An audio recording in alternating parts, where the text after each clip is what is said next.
Kisah Reza Da sebelum sukses, pernah jadi buronan dan disiksa. Sosok penyanyi dangdut yang satu ini pastinya sudah tidak asing lagi bagi masyarakat Indonesia. Dia adalah Reza Da, yang karirnya cukup moncer di dunia musik tanah air. Bicara soal Reza Da, ternyata pernah menjadi TKI di Arab Saudi dan mengalami perlakuan buruk. Kisah hidup pilu sempat dialami penyanyi dangdut satu ini. Sebelum dikenal sebagai seorang penyanyi, ia sempat bekerja sebagai TKI. Bukannya mendapatkan uang, ia justru menerima perlakuan tak menyenangkan dari majikannya. Drama pelik sempat mewarnai hidupnya ketika menjadi TKI. Di tengah karirnya yang menanjak, kehidupan rumah tangganya menjadi perbincangan hangat.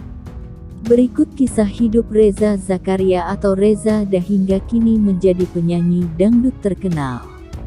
Saat itu Reza Zakaria menjadi TKI di Riyadh, Arab Saudi.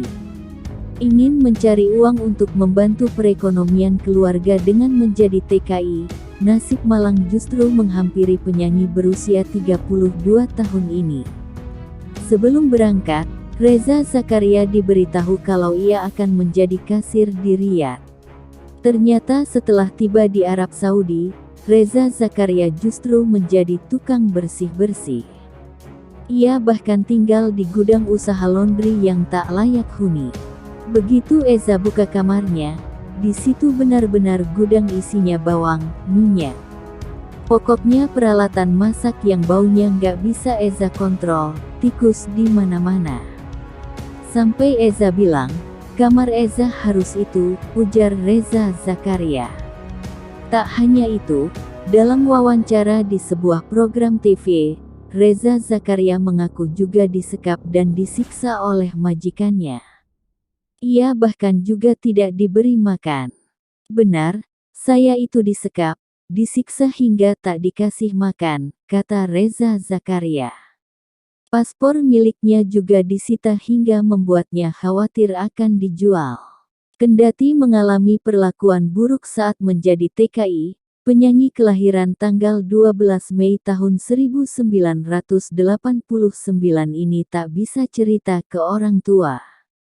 Reza Zakaria tak mau orang tuanya khawatir mengenai kondisinya. Selain paspor, visa, uang, dan tas milik Reza Zakaria juga disita oleh majikannya. Bahkan jika ingin keluar, ia harus membayar tebusan sebesar 21 juta rupiah. Dikarenakan tak kuat menahan lapar, Reza Zakaria memilih untuk kabur. Semua hak saya diambil, paspor, visa, kemudian uang dan tas saya disita. Saya bisa keluar asal harus ditebus seharga 21 rupiah juta, karena tak kuat menahan lapar akhirnya saya kabur dari tempat itu, papar Reza Zakaria. Setelah berhasil kabur, Reza Zakaria bekerja dan tinggal di sebuah rumah makan di Maroko. Orang tua juga mengabarinya kalau sudah menebus 21 juta rupiah sehingga ia bisa pulang ke Indonesia. Saya kabur ke rumah makan Maroko karena saat itu lapar saya sudah enggak kuat, pas di rumah makan. Alhamdulillah yang punya rumah makan mau menerima saya termasuk memberi makan hingga akhirnya orang tua saya mengabari jika saya sudah bisa pulang karena sudah ditebus 21 juta rupiah, bebernya. Reza Zakaria sempat depresi dan psikis terganggu setelah tiba di Indonesia.